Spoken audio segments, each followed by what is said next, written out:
Policías se burlan de una mujer en juicio, sin saber que es la jefa de seguridad nacional. En las manos, 2 bolsas de supermercado, arroz, aceite, frutas, una botella de zumo caro, de esos naturales que solo se encuentran en las grandes ciudades. Era solo una compra más, un día más que llegaba a su fin. Pero la vida tiene una forma cruel de dar un vuelco en el momento más banal. Es cuando menos lo esperamos, cuando el mundo nos muestra que no hay suficiente protección contra los prejuicios. Sin previo aviso, sin contexto, la empujaron de repente. 2 hombres aparecieron detrás de ella, fuertes, uniformados, guardias de seguridad del propio supermercado. No hubo preguntas, no hubo diálogo. El cuerpo de Fernanda fue arrojado al suelo como si fuera una amenaza, una delincuente, una cualquiera. Las bolsas se esparcieron por el asfalto caliente, los tomates se aplastaron bajo las ruedas de un coche parado. Una naranja rodó hasta la alcantarilla, como si quisiera huir de aquella escena absurda. El impacto fue seco, la dignidad sacudida, y sin embargo, incluso tumbada, incluso con la rodilla de uno de ellos presionándole la espalda,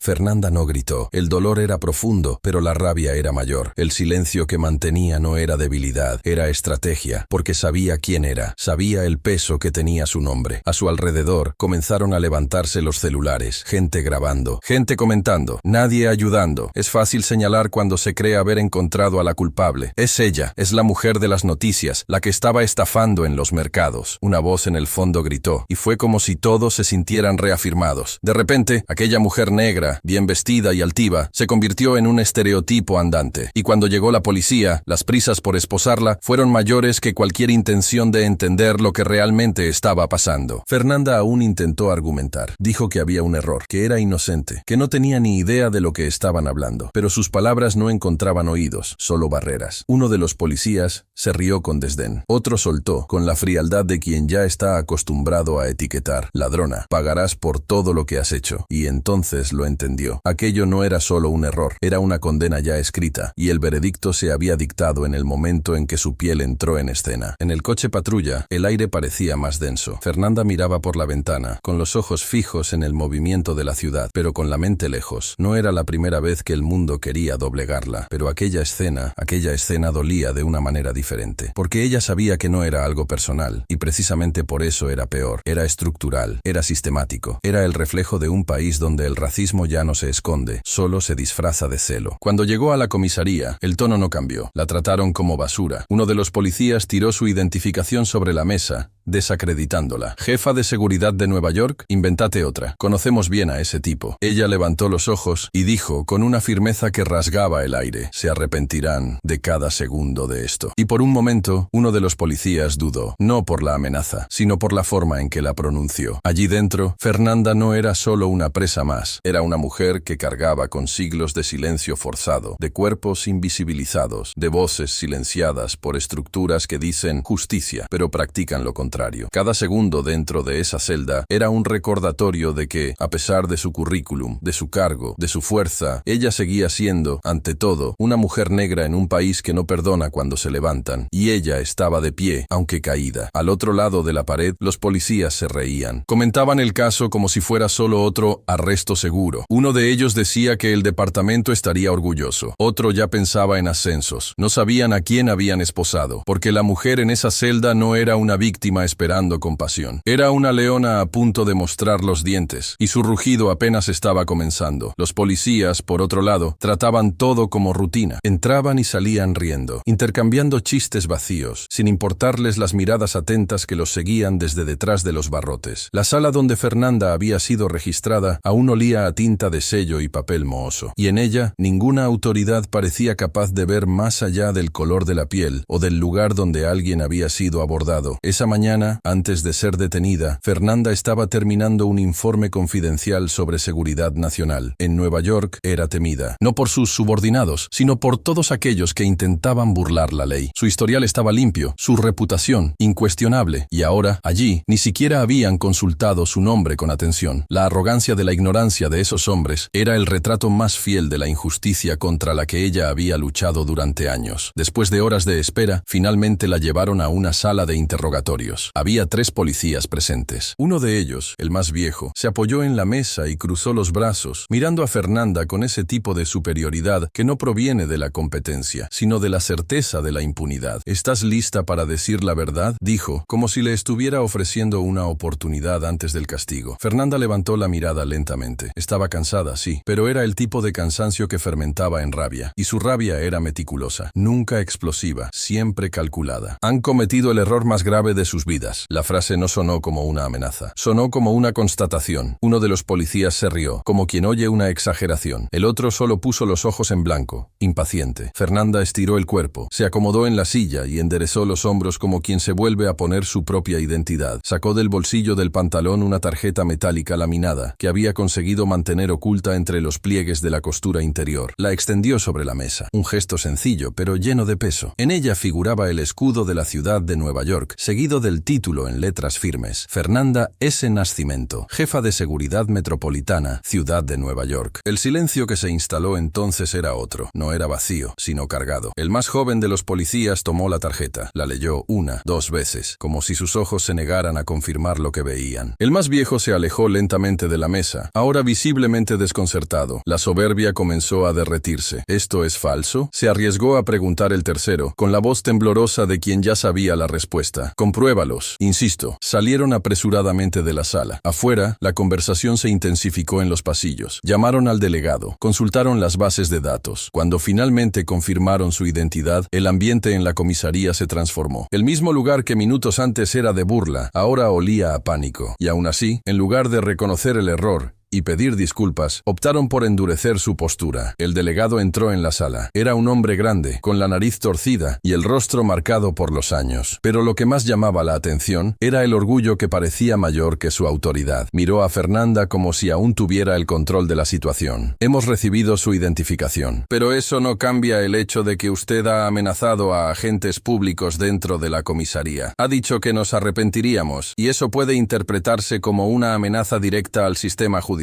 Permanecerá detenida hasta nueva orden. Fernanda se inclinó hacia adelante, con la mirada fija en el hombre que ahora intentaba revertir el peso del error cometido. ¿De verdad quiere doblar la apuesta? El delegado apartó la mirada por un segundo, solo un segundo, pero fue suficiente para que Fernanda se diera cuenta. Él sabía que habían cruzado la línea, y también sabían que estaban tratando con alguien que tenía poder, conexiones e influencia. Pero sobre todo, estaban tratando con alguien que conocía las reglas del juego y sabía cómo jugar sus cartas.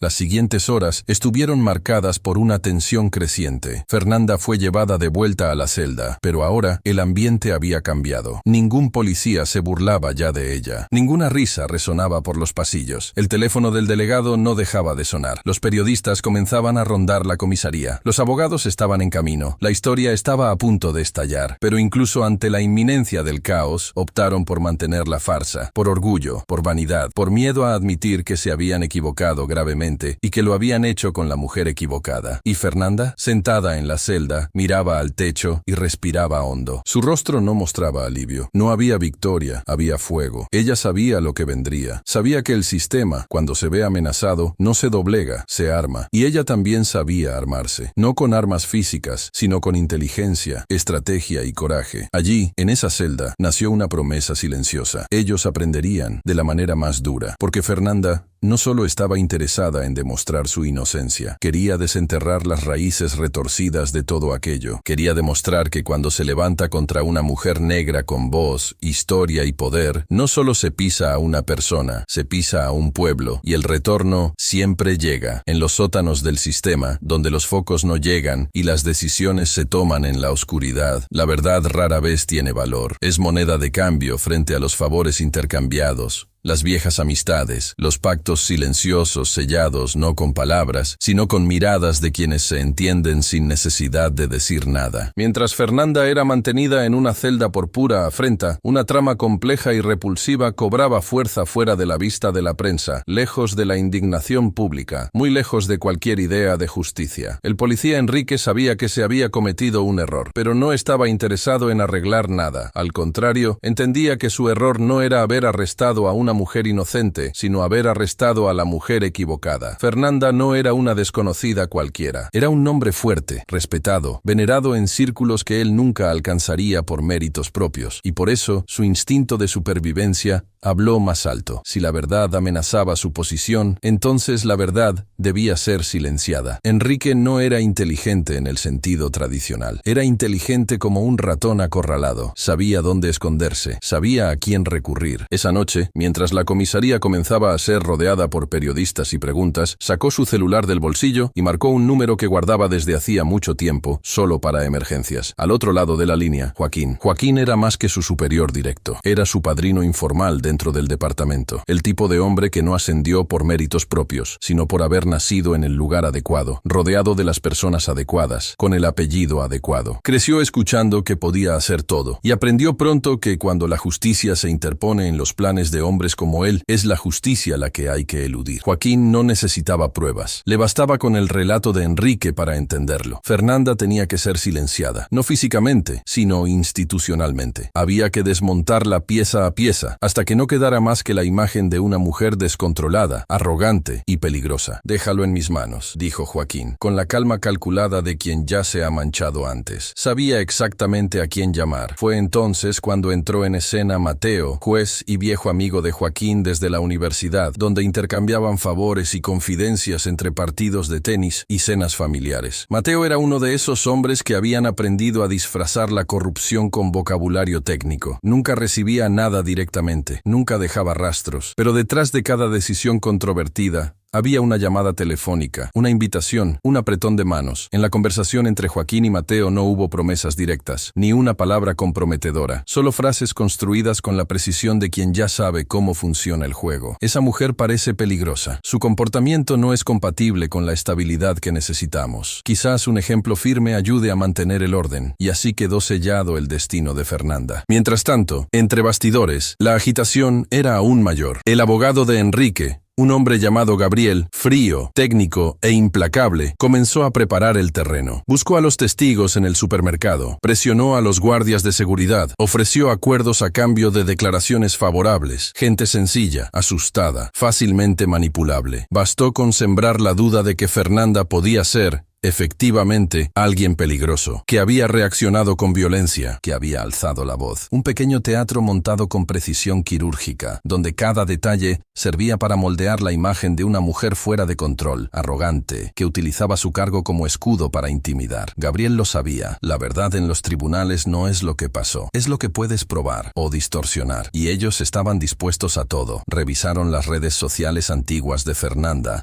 tratando de encontrar cualquier publicación que sonara provocativa. Buscaron fotos con políticos polémicos, frases sacadas de contexto, cualquier cosa que pudiera pintar un retrato menos digno. Nada que ella hubiera hecho mal. Pero para el público adecuado, bajo la lente adecuada, cualquier verdad puede convertirse en una condena. Al otro lado de la ciudad, los abogados de Fernanda se movilizaban. Sabían que la batalla sería sucia, pero no imaginaban que el fango ya estaba tan alto. Fernanda los orientaba a distancia, lúcida y estratégica. No solo quería defenderse, quería exponer cada pieza de ese juego podrido, pero cuanto más cavaba, más veía que las raíces de la injusticia eran profundas. Aquella no era solo una batalla contra policías ignorantes, era una guerra contra un sistema que se protege y se alimenta de la caída de mujeres como ella. La víspera del juicio, Enrique brindaba en un restaurante con Joaquín y Mateo. Estaban seguros de la victoria. Solo hay que mantener la narrativa cohesionada, presionar al juez entre bastidores y asegurarse de que la prensa se centre en los fragmentos adecuados. Para ellos, Fernanda era solo otra más que se olvidaría de su lugar, y ahora creían que la harían recordar. Pero lo que no sabían, lo que nunca entenderían, era que Fernanda no era de las que se echan atrás. Conocía el peso de estar sola, el frío de ser desacreditada, el sabor amargo de la injusticia en la boca. Pero también conocía la fuerza que habita en lo más profundo del alma cuando se tiene razón, cuando se tiene la verdad y cuando se tiene memoria. Ellos armaron un juego, pero olvidaron que ella también sabía sabía jugar. Y mejor, el día del juicio llegó como si llegara tarde. Para Fernanda, cada hora que pasaba en la celda era un cruel recordatorio de que, a pesar de todas sus credenciales, todo su prestigio y toda su trayectoria impecable, su palabra seguía valiendo menos que los prejuicios cosidos durante siglos en el tejido de la justicia. Aún así, mantuvo lo que pocos logran mantener después de la humillación, la dignidad, no por vanidad, sino por compromiso con algo más grande, con las voces silenciadas, con los ojos que la observaban esperando que resistiera. Porque si incluso ella era destruida, ¿qué quedaría para las demás? A la entrada del tribunal, el ambiente era denso. La prensa se agolpaba en el exterior. Las cámaras estaban posicionadas. Los titulares se redactaban en tiempo real. Policía confunde a una mujer con una delincuente. Error o exageración. Jefa de seguridad o arrogante armada. El sistema falló o hizo su trabajo. Los medios de comunicación coqueteaban con ambos bandos como quien juega a las cartas en todas las mesas. Y allí dentro, entre los pasillos de mármol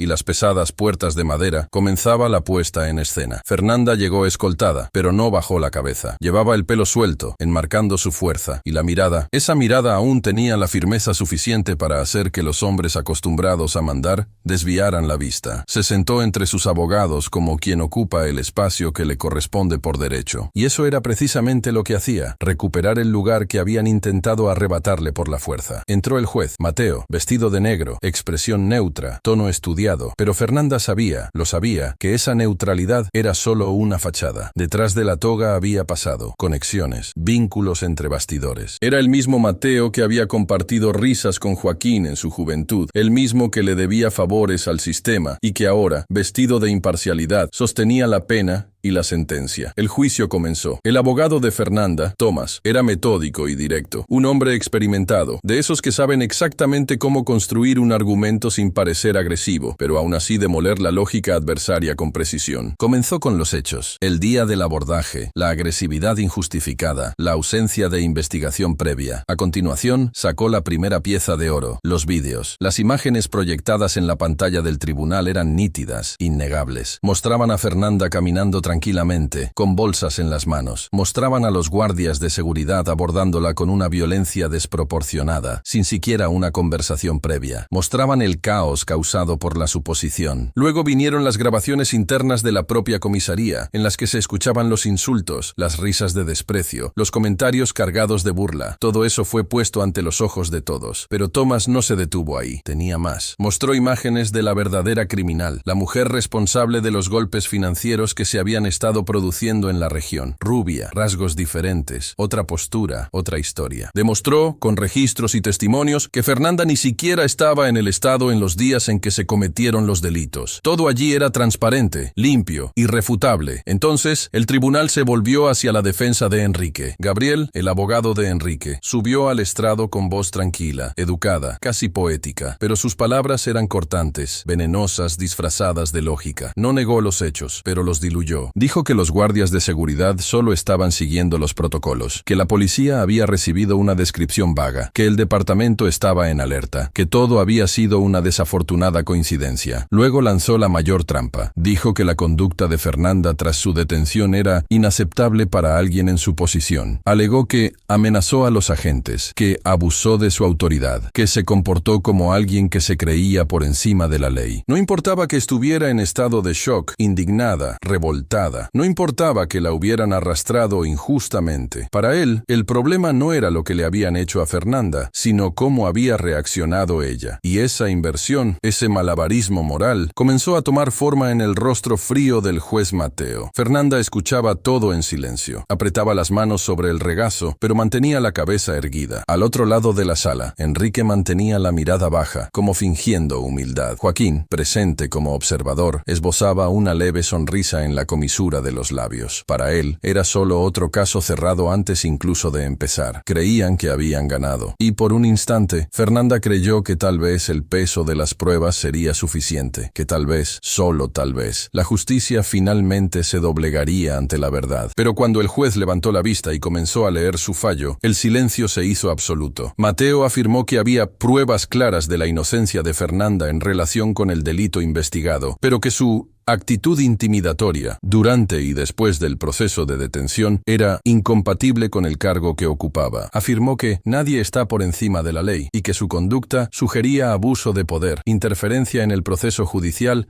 e inestabilidad emocional ante situaciones de presión. La sentencia cayó como un puñetazo. 5 años de prisión y suspensión inmediata del cargo. 5 años. No por un delito cometido, sino por rebelarse contra la humillación, por decir en voz alta lo que muchos intentan disimular. Fernanda no lo creía. Sus abogados estaban perplejos. El público en la sala quedó dividido entre el shock y el silencio cómplice. Pero Joaquín y Enrique no. Ellos sonreían. Fernanda se levantó lentamente, miró a Mateo a los ojos y solo dijo una cosa: vuestra justicia tiene dueño, pero la verdad tiene memoria. Y salió de allí esposada, pero no derrotada, no vencida. El sistema había escrito otra página sucia de su historia, solo que esta vez Fernanda decidió que esa página no sería el final, sería el comienzo. Había un silencio diferente en el camino de vuelta a la cárcel. El tipo de silencio que no solo pesa en el aire, sino en el pecho, en las venas, en los pensamientos que no encuentran paz. Fernanda estaba esposada, otra vez. El asiento del coche parecía más duro que la primera vez. Quizás porque ahora, más que dolor, llevaba consigo una verdad. En ese tribunal, la justicia no había fallado. Nunca había estado presente. Su rostro permanecía inmóvil, los ojos fijos en el reflejo de la ciudad en la ventana del coche. No lloraba, no temblaba, pero por dentro era como si el suelo que sostenía su historia se hubiera derrumbado. Aún así, había algo intacto, y era precisamente lo que la mantenía respirando. La certeza de que tenía razón, la certeza de que, a pesar de la condena, nada de lo que habían dicho era cierto. Habían condenado su reacción, como si la dignidad fuera un error, como si rebelarse ante la humillación fuera una debilidad, como si una mujer como ella, negra, fuerte e influyente,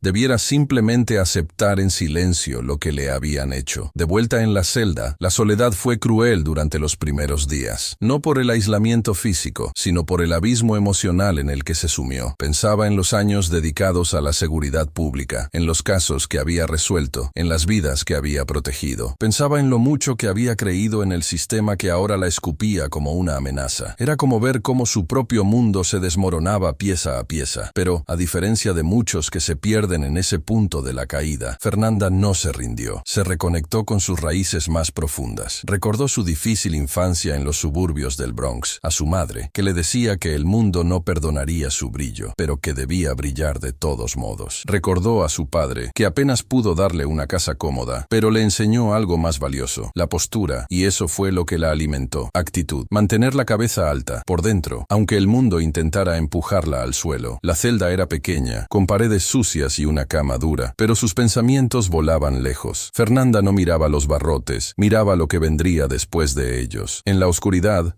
comenzó a planear, no venganza, en el sentido vulgar de la palabra, sino justicia por su propia mano, ya que el sistema se había mostrado ciego, sordo y complaciente con los poderosos. Sabía que no estaba sola. Gente que la admiraba, que había trabajado con ella, que conocía su valor, comenzó a movilizarse. Afuera se organizaron algunas protestas, carteles con frases contundentes, pancartas que decían: liberen a Fernanda, justicia para quién, y ser negra no es delito, comenzaron a aparecer frente al tribunal. Pero la verdad es que las protestas pronto perdieron fuerza. El mundo gira rápido, y cuando cambian los titulares, la gente sigue adelante. Y ahí fue cuando Fernanda lo entendió. Si esperaba a la sociedad, quedaría olvidada para siempre. Tenía que actuar. Fue entonces cuando recurrió a antiguos contactos. Personas que no formaban parte del sistema judicial, sino de los servicios de inteligencia. Personas que no eran públicas, pero influyentes entre bastidores. Exagentes, excompañeros de misiones en zonas de riesgo, operadores silenciosos que le debían favor,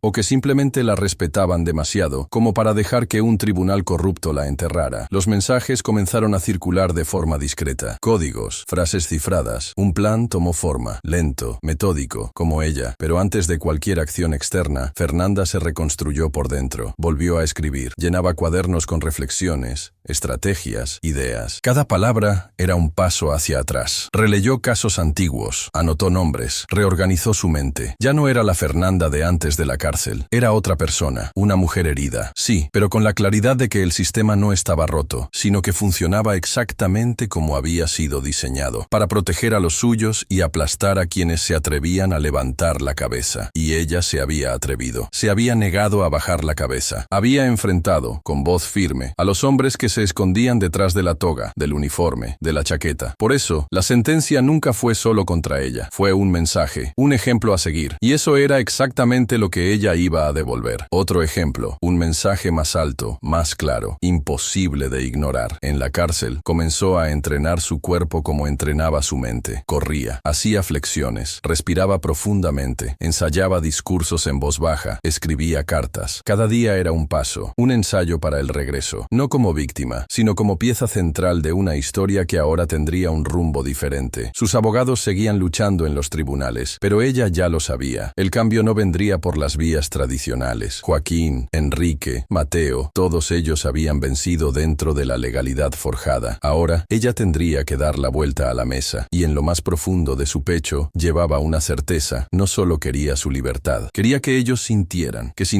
lo que es perder el control, lo que es ser considerado culpable incluso antes de hablar, lo que es tener tu propio nombre arrastrado por el barro. No quería destruirlos como venganza personal, quería convertirlos en el símbolo de lo que intentó silenciarla y que ahora sería expuesto al mundo. Porque si hay algo más peligroso que una mujer negra humillada, es una mujer negra que sobrevive a la humillación y vuelve decidida a hacer que el mundo escuche lo que tiene que decir. La caída había sido brutal. Lo que muchos confunden con silencio es, en realidad, preparación. Fernanda, encerrada, pero lejos de estar derrotada, veía pasar el tiempo como quien observa los segundos de un cronómetro a punto de llegar a cero. Lo que ocurría dentro de ella no era espera, era incubación. Cada día allí era un ensayo para el momento adecuado, un ajuste fino en el plan que nacía, no del odio, sino de una amarga claridad. El sistema que la derribó no respondería a súplicas ni pruebas, solo lo entendería cuando la estructura sintiera el mismo temblor que provocó en ella. Fue en una noche fría y sin movimiento cuando apareció la primera señal, una carta, sin remitente, sin sello, pero con el nombre de Fernanda escrito en letras pequeñas y firmes. Los agentes de la prisión no entendieron el contenido, solo vieron una nota sin valor, un mensaje oscuro, pero Fernanda lo sabía. Lo que tenía ante sí era la respuesta que llevaba semanas esperando, un código, 3 números, una sigla y un nombre, suficiente para activar algo que existía más allá de los muros de la prisión, una red que ella misma había ayudado a construir durante sus años de servicio táctico, gente que no aparecía en los titulares, personas entrenadas para actuar en silencio, en las sombras, sin dejar rastro. A la semana siguiente, durante una inspección rutinaria, uno de los guardias dejó caer un pequeño objeto metálico, casi imperceptible. Fernanda lo vio, lo recogió y lo guardó con precisión quirúrgica, un microdispositivo de comunicación. No necesitó preguntar cómo había llegado allí. Sabía que todo formaba parte del engranaje que ella misma había puesto en marcha años atrás, cuando salvó vidas en operaciones en las que nadie más se atrevía a entrar. Ahora, esas mismas vidas le estaban devolviendo el favor. La fuga no sería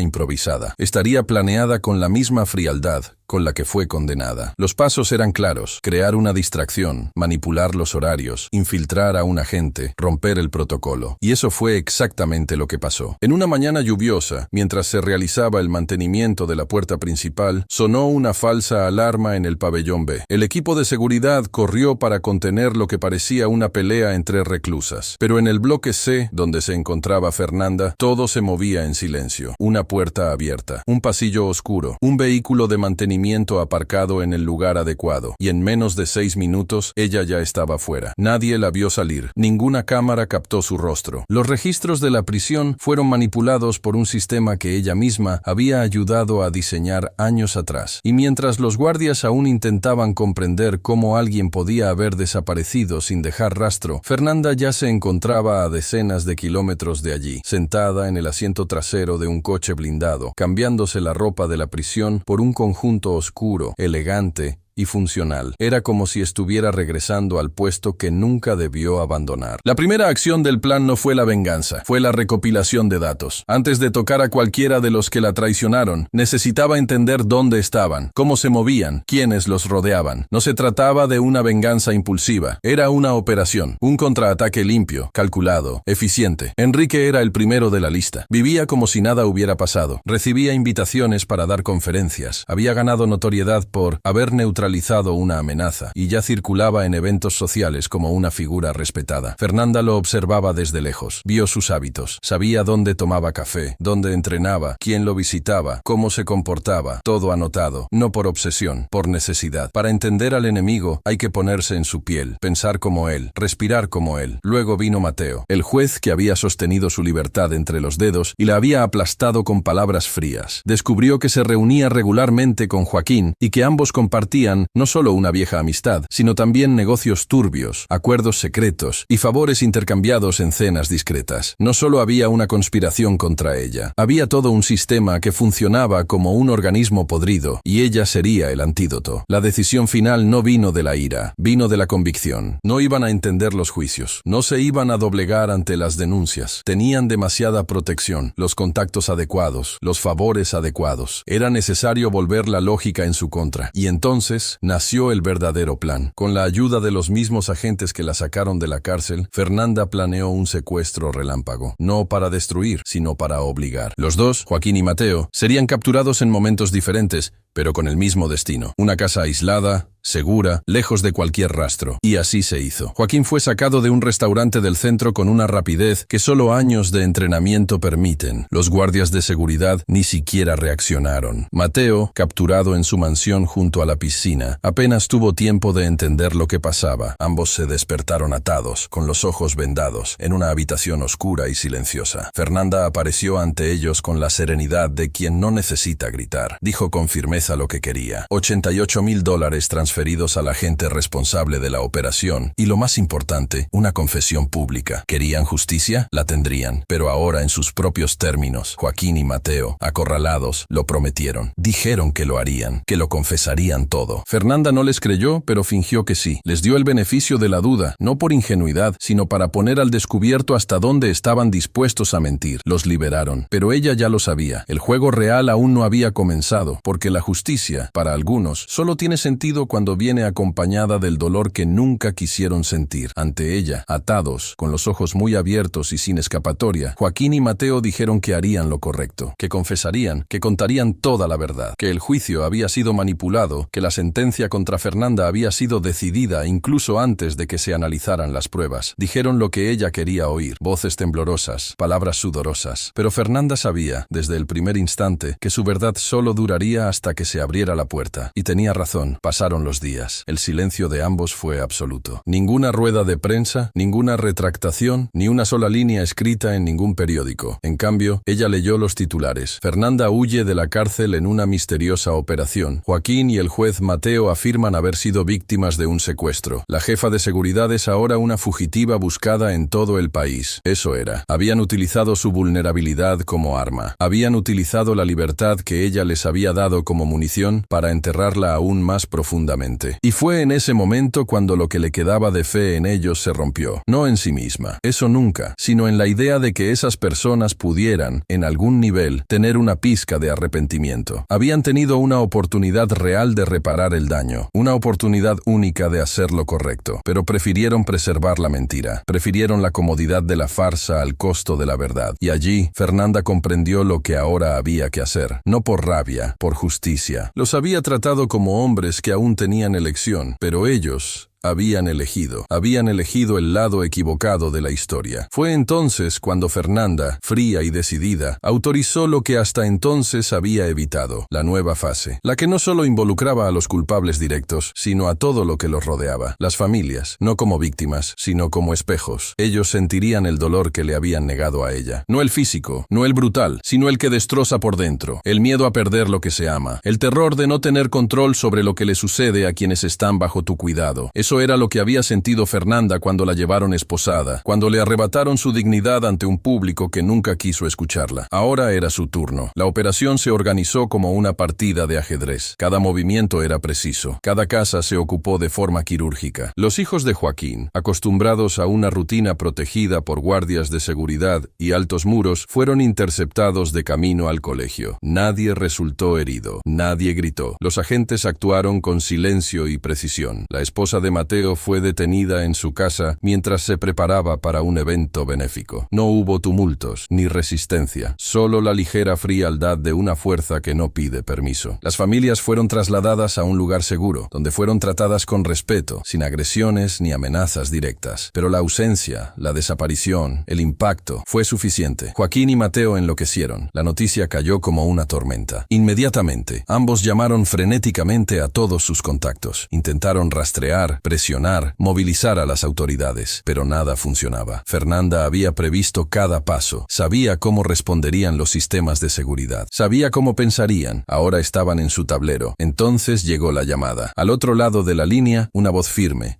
tranquila e irrefutable. Han roto el pacto y ahora deben decidir. ¿Fingen valentía o salvan lo que aún tienen? Lo sabían. Era ella. Ya no había escapatoria. Ya no había excusas. Fernanda no estaba interesada en el dinero. Quería lo que siempre había sido suyo, la verdad. Y ahora era eso o perderlo todo. Esa noche, Joaquín y Mateo se sentaron frente a las cámaras. El sudor en la cara, el nerviosismo en la mirada, el peso de la decisión. Confesaron, a pedazos, tratando de salvar lo que podían, pero confesaron. Dijeron que sabían que Fernanda era inocente desde el principio, que habían presionado al juez, que habían manipulado testimonios, que todo había sido parte de un acuerdo turbio para preservar la imagen de la policía y garantizar favores políticos. Dijeron los nombres, dieron los detalles. El país observaba, atónito, y en el centro de todo, ella, Fernanda, sentada en una sala oscura, observaba la transmisión en vivo con los ojos húmedos, pero con el rostro sereno. No había celebración, no había gritos de victoria, solo la profunda sensación de que, finalmente, la verdad había encontrado su camino. La liberación de las familias se llevó a cabo de forma segura, minutos después de la confesión. Cada uno fue devuelto a su casa, sin heridas, sin traumas físicos, pero el impacto emocional, ese permanecería para siempre. Y esa era la lección, que no se construye la justicia sobre la mentira sin que, algún día, esta pase factura. A la mañana siguiente, los periódicos cambiaron de tono. Fernanda era inocente desde el principio. Joaquín y Mateo confiesan un plan de manipulación judicial. La ex jefa de seguridad podría ser absuelta tras el escándalo. La opinión pública oscilaba entre el asombro, la culpa y la vergüenza. ¿Y Fernanda? Ella sabía que aún quedaba camino por recorrer. Aún quedaba el juicio. Aún quedaba resistencia. Pero en ese momento, había recuperado el control de su propia narrativa.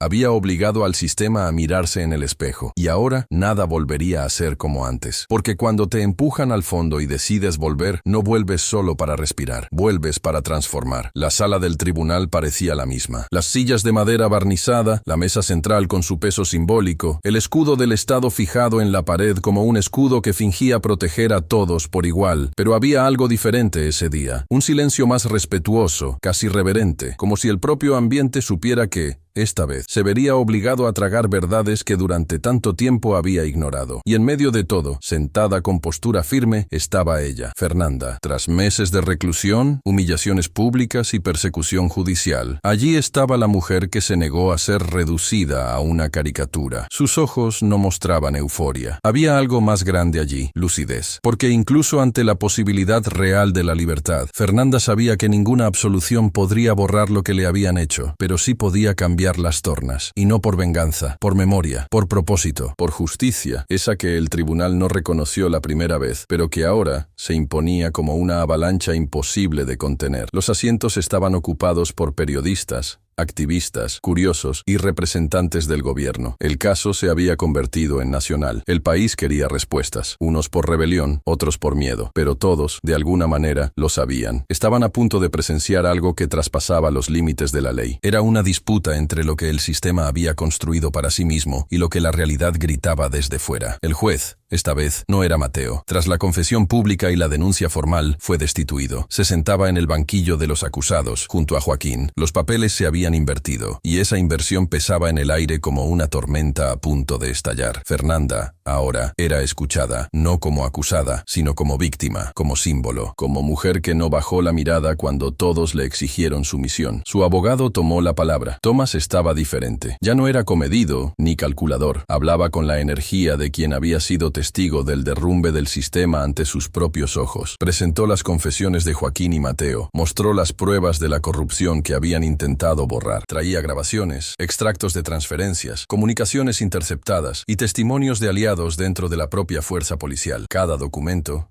Era una pieza del rompecabezas. Cada frase, un paso más en la reconstrucción de lo que habían destruido. Fernanda permaneció en silencio durante gran parte de la audiencia. Observaba con ojos atentos y una expresión que mezclaba firmeza y decepción. Cuando se le concedió el derecho a hablar, se levantó con la lentitud de quien lleva un gran peso sobre los hombros. La sala se quedó en silencio. Ni una tos, ni un susurro. Solo la respiración colectiva esperando el sonido de la verdad que durante tanto tiempo habían intentado silenciar. Durante años, servía a este país creyendo que la justicia era un principio, un fundamento, pero aprendí, de la peor manera, que para algunas personas, la justicia es solo una herramienta. Y si no encajas en la narrativa que quieren contar, te conviertes en el problema. Miró a Joaquín y luego a Mateo. Ambos bajaron la mirada. No estoy aquí solo por mí. Estoy aquí por cada mujer negra que ha sido confundida, desacreditada, esposada antes de ser escuchada. Estoy aquí por quienes han visto su reputación destrozada por gente que cree que puede moldear el mundo a su antojo. Hoy, lo que ustedes llaman audiencia, para mí es solo un capítulo, porque la verdadera justicia comienza después de la sentencia. Las palabras de Fernanda no fueron pronunciadas con ira, sino con algo aún más poderoso, la verdad. Una verdad indiscutible que atravesaba la formalidad de las paredes y llegaba a la conciencia de los presentes. Era como si, en ese momento, ya no fuera ella quien estaba siendo juzgada, sino todo un sistema que siempre se había creído por encima de todo. El fiscal del caso tomó la palabra. Un hombre joven, claramente incómodo, como si no quisiera estar allí, pero tuviera que hacerlo. Reconoció el fallo institucional. Afirmó que el Estado había cometido un grave error y que no había justificación aceptable para lo que habían hecho. Confirmó la autenticidad de las pruebas. Recomendó la absolución inmediata de Fernanda y el arresto formal de los dos implicados.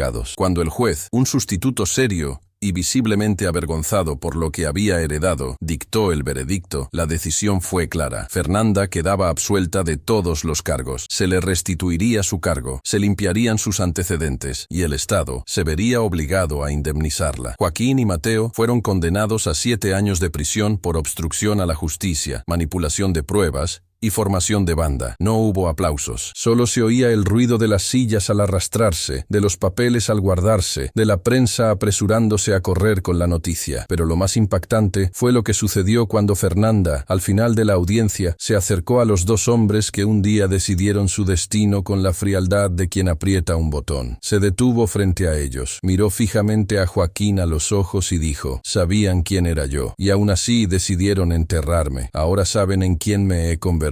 Luego se volvió hacia Mateo. Tu toga era solo un disfraz. La ley que decías defender la vendiste. Y la verdad, aunque se ignore, siempre encuentra la manera de salir a la luz. Le dio la espalda y se alejó con la tranquilidad de quien ya no tiene nada que demostrar. Fuera del tribunal, Fernanda fue recibida por un mar de rostros. Gente que nunca la había visto de cerca, pero que la veía ahora en toda su plenitud. Gente que, al verla salir con la cabeza alta, sentía como si algo se estuviera curando. Una mujer negra, condenada injustamente, venciendo al sistema sin doblegarse. Aquello no era solo una victoria individual, era colectiva, histórica, un hito. E incluso con la libertad restaurada, Fernanda sabía que la verdadera justicia aún tenía que hacerse en los bastidores. Era necesario reformar las políticas, derribar estructuras viciadas, garantizar que aquello no fuera solo un espectáculo excepcional, sino el comienzo de una nueva era. Y, dentro de ella, esa misión comenzaba ahora. No sería fácil, no sería rápido, pero ella ya había hecho lo imposible una vez, y ahora volvía con algo más que una sentencia revocada. Volvía con la verdad como escudo, y con la fuerza de quien comprendió, en el dolor más profundo, que la verdadera justicia no es la que te dan, es la que se conquista. Llovía ligeramente aquella mañana, como si el cielo también quisiera lavar el peso de las últimas semanas. Fernanda caminaba en silencio, con pasos firmes sobre el suelo húmedo de la prisión. El sonido de las gotas golpeando el techo de zinc parecía marcar el ritmo de algo inevitable. Había una extraña calma dentro de ella, no el tipo de calma que nace de la paz, sino la que surge cuando se alcanza un punto tan alto de dolor que ya no hay espacio para el resentimiento. Había atravesado el huracán, había sido destrozada por dentro, humillada en público, tirada al suelo, y aún así seguía en pie, más fuerte, más consciente, indestructible. A su lado, 2 agentes la acompañaban, no por protección, sino por protocolo. La visita había sido autorizada bajo condiciones especiales. Después de todo lo que había pasado, sería comprensible que Fernanda hubiera pedido distancia a Joaquín y Mateo, pero no. Quería mirarlos a los ojos una vez más, no para descargar su ira, ni para buscar excusas. Quería que entendieran lo que nunca habían logrado comprender. ¿Quién era la mujer a la que habían intentado destruir? El pasillo principal de la prisión desprendía el mismo olor a moho, desinfectante y paredes gastadas que ella conocía bien. Pero ahora ella ya no era la reclusa, era la visitante. Era la mujer que había salido de allí victoriosa, y eso, por sí solo, ya desestabilizaba cualquier equilibrio. Los dos estaban en una sala reservada, esposados por la cintura, vestidos con ropa gris, con el rostro tenso. Joaquín mantenía el rostro duro, como si aún intentara mantener el poco orgullo que le quedaba. Mateo, por otro lado, estaba visiblemente desgastado, ojeras profundas, postura encorvada, como quien no sabía por dónde empezar a entender lo que había perdido. Fernanda entró lentamente. Cada paso resonaba como un golpe de tambor en la conciencia de ambos. No había guardias armados, no había gritos, solo el sonido del tiempo cobrando su precio. Se acercó a la mesa, se detuvo frente a ellos, los observó a los dos, uno por uno, como quien analiza las obras mal acabadas de un artista fracasado. Ellos la miraron con la misma expresión de cuando aún tenían el poder en sus manos, pero ahora eso era solo una fachada. La diferencia era que, esta vez, no había ningún tribunal que pudiera protegerlos. No había argumentos preparados. No había mentiras lo suficientemente bien construidas que pudieran ocultar lo que el mundo ya sabía. Fernanda se sentó, respiró hondo antes de hablar. ¿Saben lo que me sorprende? No es lo que me han hecho. Ya esperaba ese tipo de cosas de hombres como ustedes. Lo que me sorprende es la confianza con la que pensaban que saldrían impunes, la tranquilidad con la que construyeron una mentira creyendo que el sistema siempre estaría de su lado. Joaquín desvió la mirada. Mateo bajó la cabeza. Ella continuó. Me miraron y no vieron a una profesional, no vieron a una líder, no vieron a una ciudadana, solo vieron a una mujer negra. Y eso fue suficiente para pensar que podían quebrantarme, pero se equivocaron. Su voz no era agresiva, era firme, sin vacilación. Palabras pronunciadas con precisión, como cuchillos bien afilados. Cortaban, pero no gritaban. No estaba allí para vengarse, estaba allí para dejar huella, para dejar claro, con todas las letras, que lo que había pasado nunca se olvidaría. Cuando sonrieron el día de mi condena, se sintieron invencibles, sintieron que habían ganado. Pero la justicia no termina en los tribunales. La justicia vive en el tiempo, y el tiempo me ha traído hasta aquí, no solo como una mujer libre,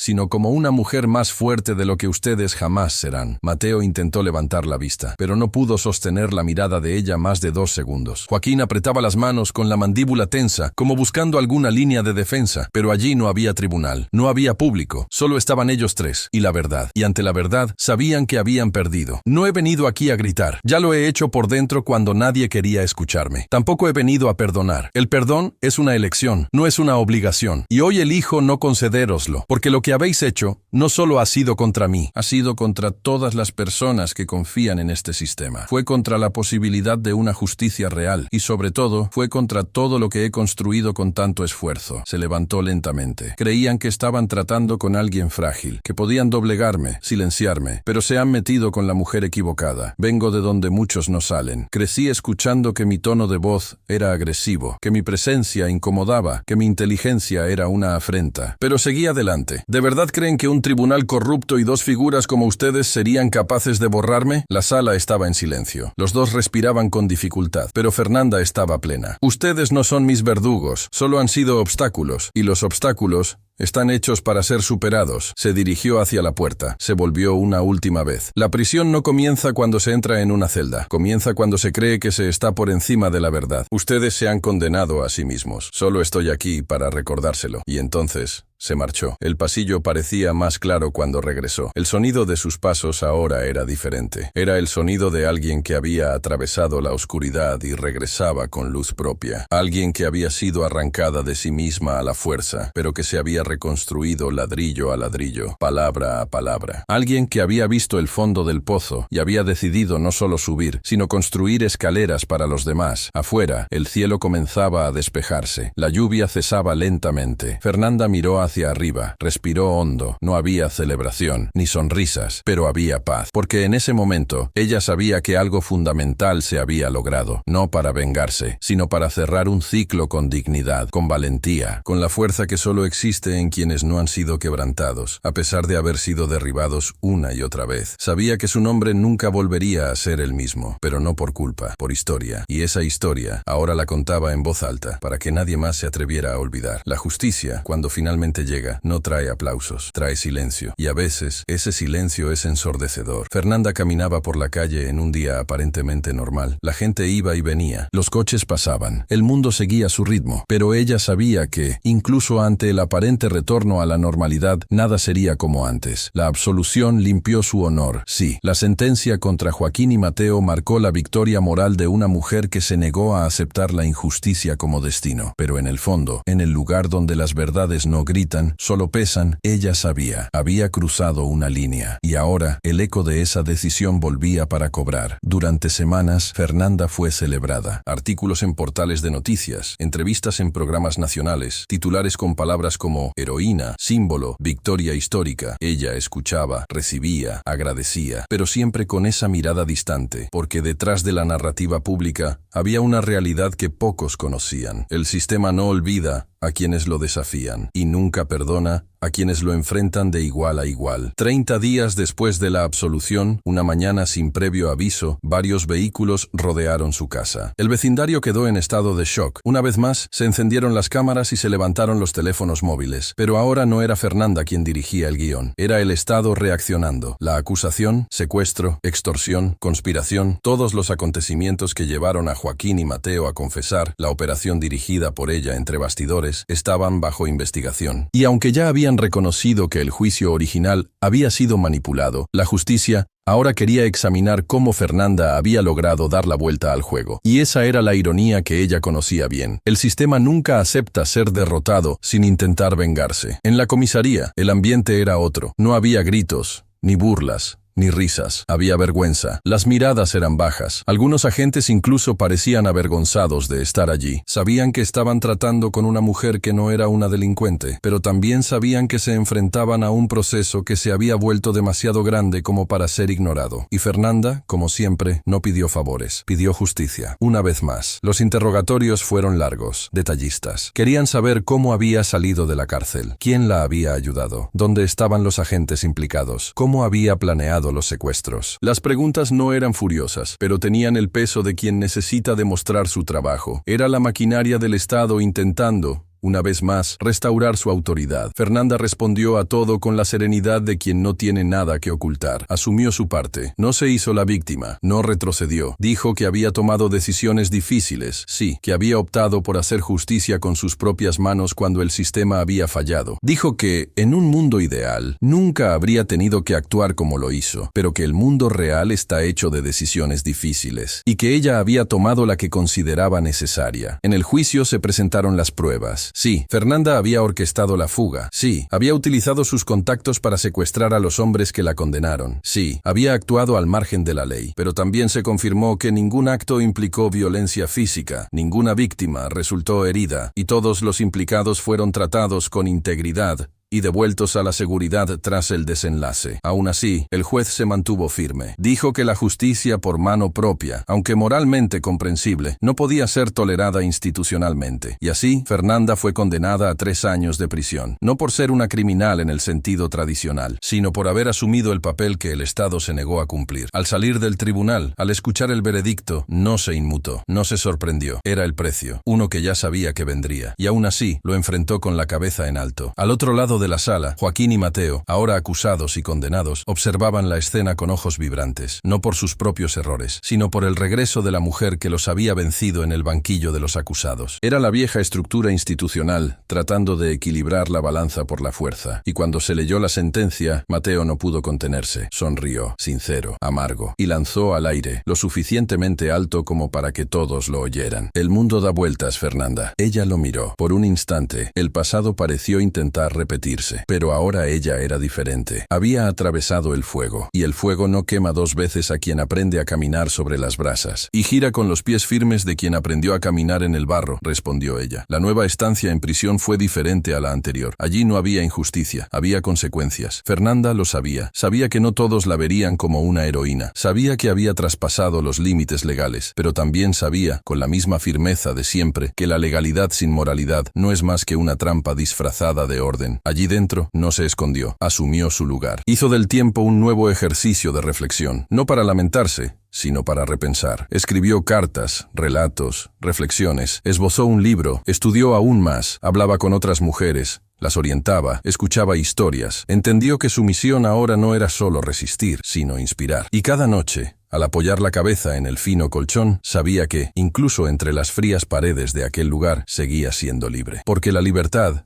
para ella, nunca fue la ausencia de rejas. Siempre fue la capacidad de no doblegarse ante la mentira. Fernanda sabía que el precio de su elección no era pequeño. Sabía que había cruzado fronteras peligrosas. Pero también sabía que, si no hubiera hecho nada, sería recordada como una injusticia más que el sistema se había tragado. Y eso nunca lo permitiría. Porque hay algo más poderoso que la libertad plena. Es el legado, y el suyo estaba escrito, con dignidad, con valentía, con verdad. Y nadie, absolutamente nadie, sería capaz de borrarlo. La rutina en la cárcel había vuelto, y con ella la vieja repetición de días que se confunden, de horas que no se nombran, de minutos que parecen pesar más de lo que pasan. Pero para Fernanda, cada segundo allí no era una pérdida, era un campo fértil de silencio, un silencio fértil, un lugar sin distracciones, donde se veía obligada a enfrentarse a sí misma sin escapatorias. Y en ese enfrentamiento diario con sus propios límites, lo que comenzó como un viaje de resistencia se transformó, lentamente, en un viaje de comprensión. Sentada en un banco de hormigón, sola, miraba al patio sin fijarse en nada en concreto. El cielo tenía un color triste, entre gris y blanco sucio, pero su mente estaba más clara que nunca. Allí, en ese lugar que había sido símbolo de humillación, ya no sentía vergüenza ni rabia. Sentía algo más complejo, una amalgama de sentimientos que los libros de derecho nunca nombraron, que los discursos políticos nunca admitieron. El conflicto entre la justicia y la ira. Pensaba en los últimos meses como quien reconstruye un rompecabezas.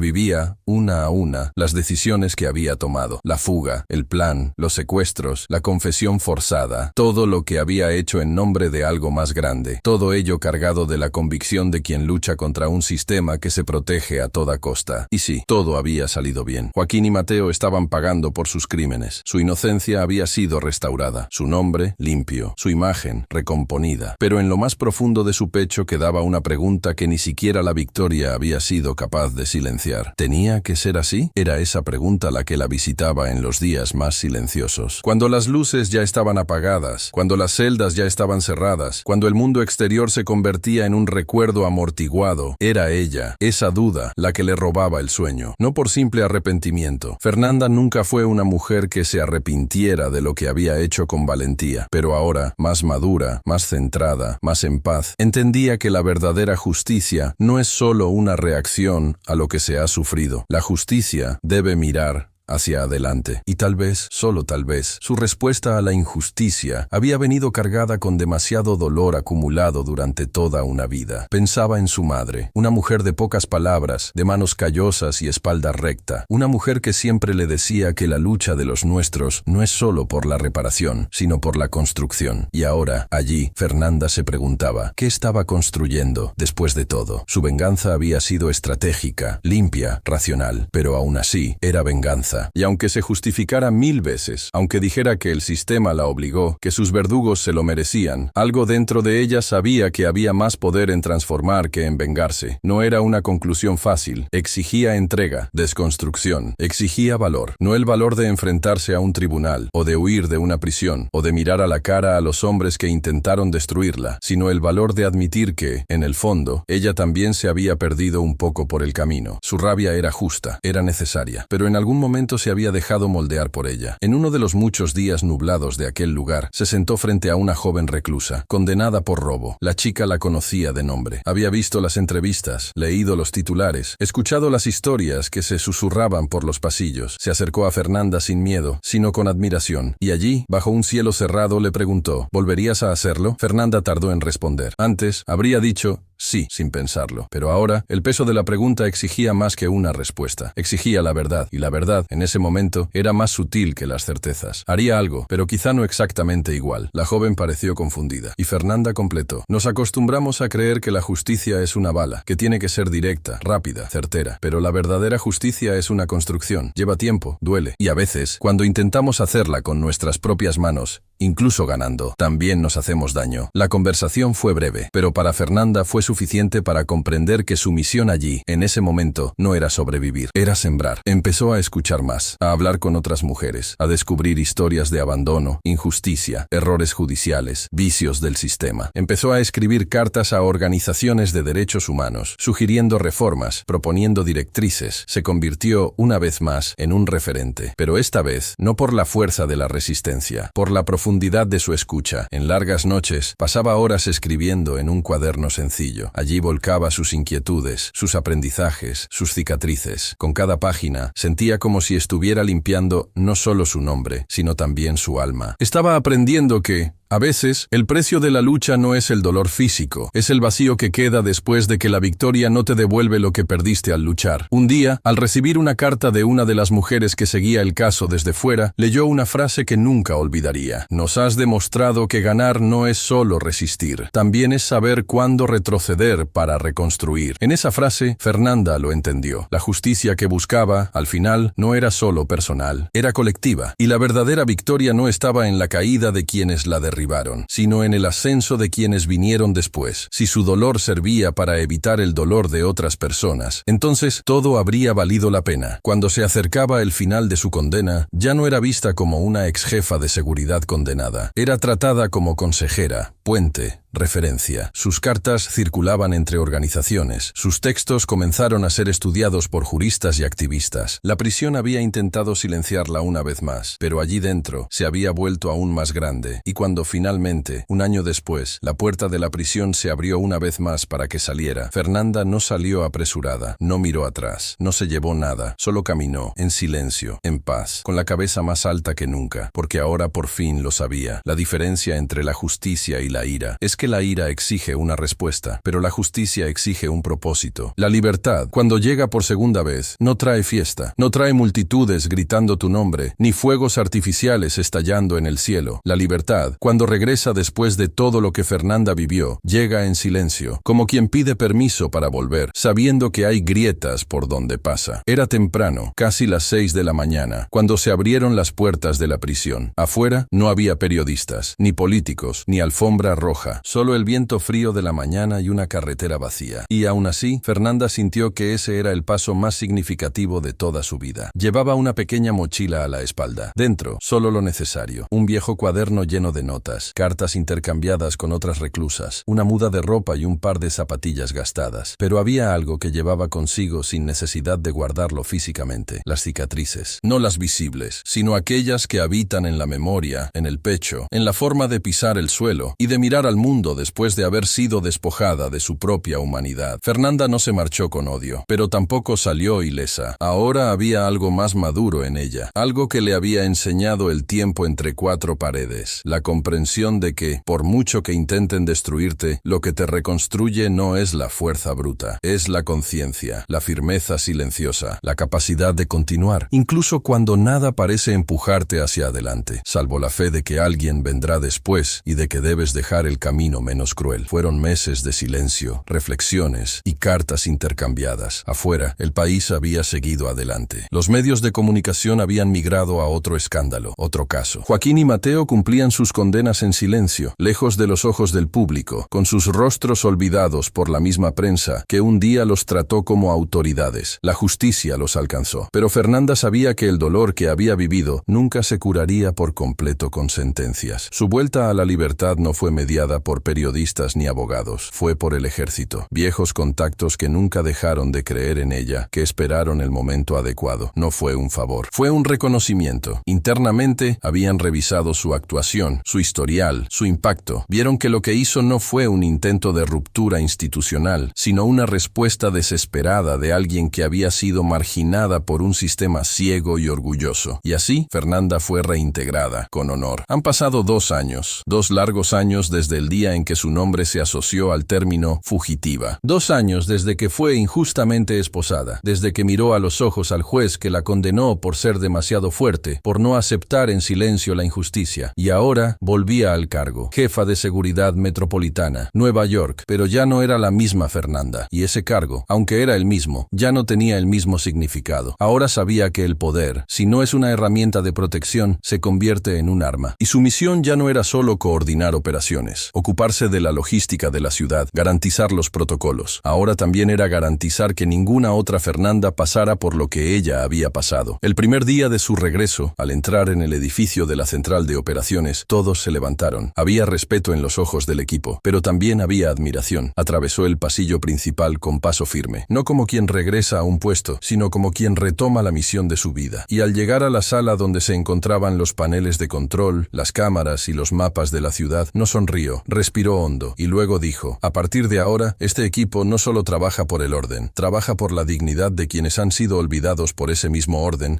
que dice proteger a todos. Las palabras quedaron en el aire, marcadas. No era un discurso ensayado, era experiencia, era realidad. Y todos allí lo sabían. Estaban ante una mujer que había atravesado un infierno y había regresado con un propósito. En las semanas siguientes, Fernanda comenzó a rediseñar los protocolos internos. Creó una nueva división de análisis del racismo institucional. Fortaleció el canal de denuncias anónimas dentro de la seguridad. Creó comisiones independientes para revisar la conducta en las operaciones. No solo porque podía, sino porque era necesario. Ella era la excepción que se convirtió en regla, el ejemplo que se transformó en política. Pero por la noche, en casa, cuando todo se callaba y el cuerpo por fin se permitía relajarse, Fernanda sentía las ausencias, sentía lo que no había tenido tiempo de curar, las noches perdidas, las amistades que se distanciaron, los titulares que la trataban como una amenaza, las miradas de desprecio en los pasillos del tribunal. Sentía el peso de la libertad conquistada a costa de todo, e incluso libre, sabía que las cicatrices permanecerían. Y no quería que fuera diferente. Las cicatrices no son una vergüenza, son la prueba de que algo se ha desgarrado y se ha cosido a la fuerza. Son el recordatorio de que hubo dolor, pero también curación. Son la señal de que el cuerpo resistió, incluso cuando el alma pensó en rendirse. Y Fernanda llevaba sus cicatrices como medallas, invisibles, sí, pero reales, cada una de ellas. Un año después, publicó un libro, Nome, Pele e Sentenza, nombre, piel y sentencia. En él no solo contó su historia, contó las historias que escuchó, de las mujeres que cruzaron su celda, de las vidas borradas por la prisa de un sistema que prefiere acusar antes que comprender. El libro se difundió, se convirtió en lectura obligatoria en las escuelas de formación de agentes, ganó espacio en las universidades y, más que eso, se convirtió en un puente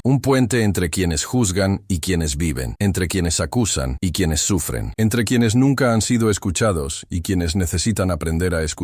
Fernanda nunca volvió a ser la misma, pero eso no fue una pérdida, fue una ganancia, porque ahora no era solo jefa de seguridad, era memoria viva, era un faro, era un símbolo de resistencia lúcida, firme, humana. Y en una tarde tranquila, sentada en lo alto de un edificio con vistas a la ciudad que había jurado proteger, miró al horizonte con otros ojos, no con sed de venganza, sino con la tranquilidad de quien sabe que ha hecho todo lo posible, que ha pagado un alto precio, sí, pero que ha transformado su propio sufrimiento en los cimientos de algo más grande. Y así terminó el ciclo que comenzaron intentando arrancarle con fuerza y desprecio. Ella ganó, pero no como ellos entenderían la victoria. Fernanda ganó como ganan los que saben perder, caer, levantarse, y aún así, elegir no convertirse en iguales a los que les hicieron daño.